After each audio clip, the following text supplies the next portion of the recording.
When I was considering how to introduce our darshan this morning, there were a number of thoughts that crossed my mind. And then I realized that, of course, he needs no introduction at all. So well known to the community, so glad that he is giving the drasha this morning, Rabbi Moshe Rothblum.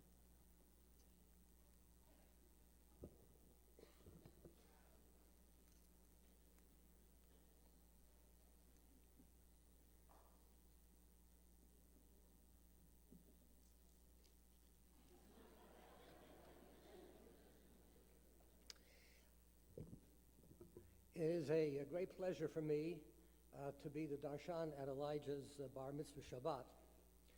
I have had a special friendship with him ever since he was a little boy, and he used to wander into my office when he waited for his father.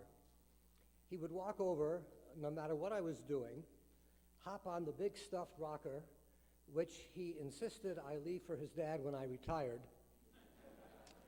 and engage in a whole discussion with me about school, the weather, what I was doing, any other topic that a 3-, 4-, and 5-year-old was interested in. As I didn't have any grandchildren at the time, it became the highlight of my day. This is the third Bernhard bar mitzvah for which I have been asked to be the darshan, and I want to thank Lori and Jonathan for this three-peat honor. I am deeply touched.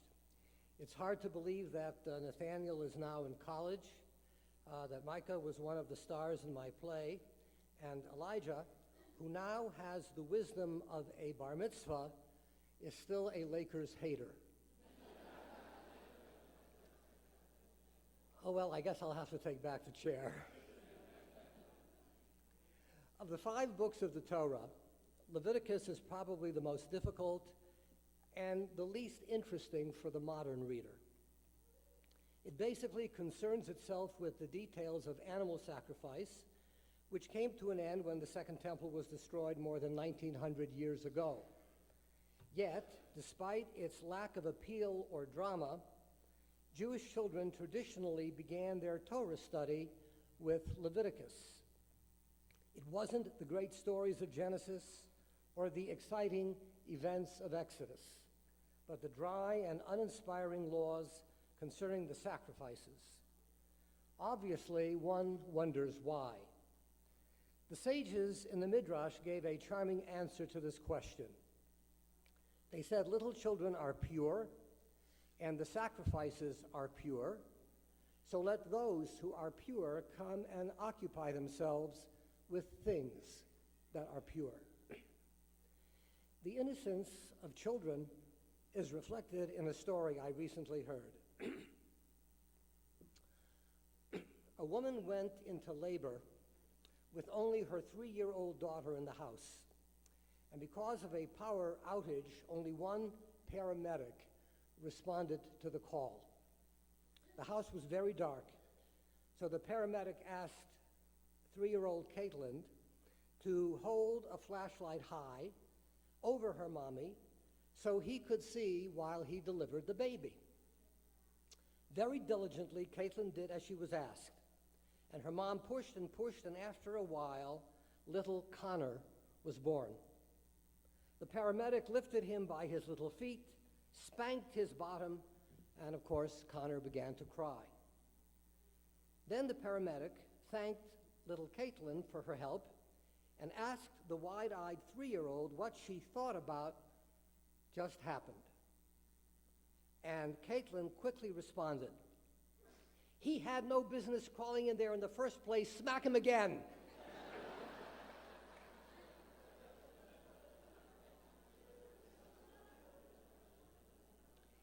Indeed, the innocence of children is something that all of us admire and enjoy. Another reason for beginning with Leviticus is our teachers wanted to impress on the young that detail and sacrifice is at the very center of life. Nothing worthwhile is achieved without it. Their very entrance into the world was made possible through sacrifice. They were nourished and sustained by sacrifice. And the blessings they enjoy are the result of sacrifice. Therefore, Unless they learn the meaning of sacrifice in their own lives, they will never make much of themselves. It's an important lesson, particularly in our age of instant gratification and self-indulgence. We need to know that the rewards of achievement can only be gained if we are ready to pay the price that achievement demands. Too many see life as a giant commissary, where we draw unlimited rations of food and clothing and power and privilege. But unfortunately, this isn't reality. It's a caricature of life. So the Torah teaches that life is an altar for placing sacrifices. And until we've learned this basic truth, we won't be ready for mature and meaningful living. The great Yitzhak Perlman was once approached by an admirer who said to him, "I would give anything to be able to play the violin as magnificently as you do." To which Perlman replied, "Would you give 12 hours a day?" And Robert Frost pointed in the same direction when he spoke of the pain of poetry. Indeed, poetry, like all birth and creativity, is accompanied by pain and sacrifice. And great character, great homes, and great lives are built on sacrifice. And so is a vital, rewarding Jewish life.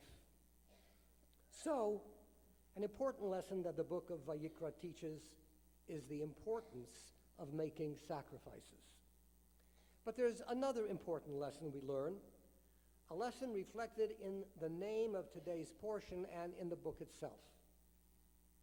It's the common translation of the word Vayikra, and he called, that I would like to briefly examine. From the text of the Torah, we learn that it's God who called to Moses. But Rashi wonders why the Israelites didn't hear the call as well. Hakol holech umagia la'aznav, v'kol Yisrael lo shom'im. The call went out and reached Moses' ears, but the other Israelites didn't hear it. Maybe it was because they were too busy. Or maybe they were talking so much they couldn't hear the voice of God as Moses did. Or maybe it's because listening is one of the most difficult arts to master. At first thought, you would think listening is easy. We do it automatically. But what most people call listening is simply hearing sounds that other people are making. The words they're saying, but not really understanding the feelings they are trying to communicate. To listen wisely, you need a great deal of patience. You need the ability to concentrate on what's being said. You need the ego strength to go beyond oneself and see from another person's point of view. The art of listening requires effort and sensitivity, but it's an art that's well worth learning, for it is the key to human relations. And when this ability is absent, it causes personal agony and family problems. When I was working, I found there was a tremendous emphasis on listening to people. I remember visiting a seriously ill congregant. As we sat there, he told me the story of his life, his hopes and his aspirations, the fears about not completing all of the tasks and projects he wanted to do, and yet his sense of satisfaction over what he had accomplished. I listened quietly, and then I recited a psalm. Sometime later, I received a note telling me how comforting my visit was, that it had given him the courage and faith to face the future. At first, I couldn't understand why he was thanking me. After all, he had done most of the talking. I merely sat and listened. But as I thought about it, I began to understand that it was just my listening that had been of so much help. Someone once sent me a poem about listening. When I ask you to listen to me and you start giving advice, you haven't done what I asked. When I ask you to listen to me, and you begin to tell me why I shouldn't feel that way, you are trampling on my feelings. When I ask you to listen to me, and you feel you have to do something to solve my problem, you have failed me, strange as that may seem. Listen. All I ask is that you listen, not talk or do. Just hear. I'm not helpless, maybe discouraged and faltering, but not helpless.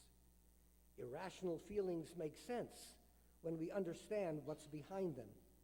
So please, listen, and just hear me. And if you want to talk, wait a minute for your turn, and I will listen to you. So many of us create problems by not listening to what others say. If parents could listen to their children, and if children could only hear their parents, many family problems could be avoided. A lot of marital unhappiness would dissipate if a wife would only listen to what her husband was saying, or if a husband wouldn't be so anxious to win an argument. We could be of much greater help to others if instead of talking, we would first listen to what they have to say.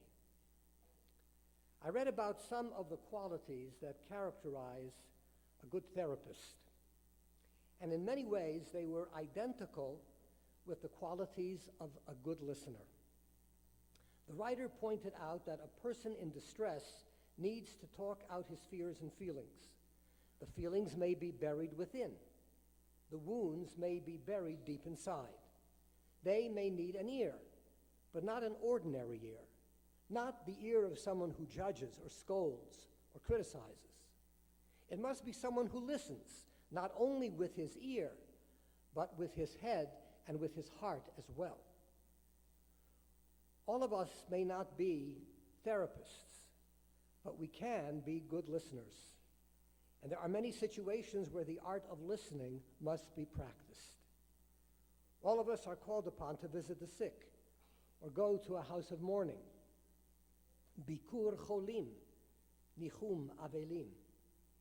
These aren't easy things to do, and a sensitive person often wonders what he or she will say. What can you say to someone who has undergone an amputation? What words of comfort can be passed on to someone who is about to undergo surgery? To a woman who has lost her spouse?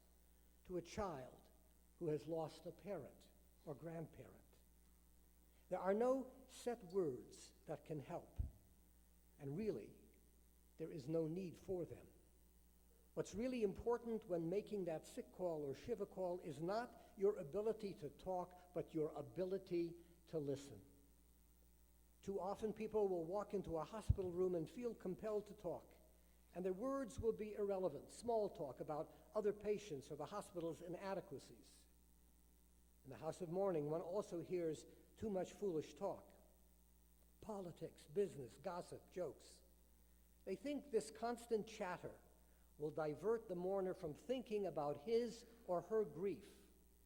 But instead, they often make the mourner feel left out of the conversation, unable to really express what they are thinking. If you really care about someone who is sick or someone who is in mourning, don't feel compelled to make conversation. Listen instead. A touch of the hand or a smile can mean so much more than whispered words. Let your friend talk. Make your friend feel you're there for whatever he or she has to say. Let them unburden themselves knowing you will understand and that you will accept them. If you can do this, then your visit will be a genuine source of comfort and strength. Indeed, my dear friends, we learn two important lessons in today's Parsha and in the entire book of Leviticus. The importance of discipline and sacrifice in achieving a spiritually significant life, and the ability of speaking less and listening more to benefit others, reflecting one of the most significant aspects of being human. May all of us learn these lessons well. Amen.